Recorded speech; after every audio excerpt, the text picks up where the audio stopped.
So para to sa mga Ford owners dito na nahihirapan maghanap ng repair or parts. Napansin ko kasi sa groups, pag mag-PM ka na kailangan mong parts o kailangan mong service, tatatarin ka ng comment. Tapos may link, bias, link ng shop ng kaibig or yung may-ari ng group. So yun at yun lang ang pupuntahan mo yung link. Pag tumawag ka doon sa link, sa shop, wala naman yung part. Wala rin service. Mahirap.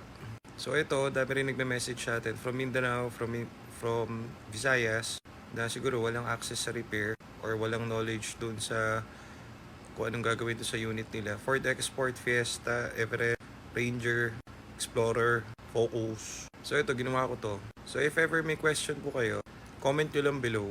Mas maganda kung meron kayo nung code sa OBD, kung na-read na yan ng OBD. Then magko-comment po ako mismo, as much as kaya ko, para matulungan kayo sa isa.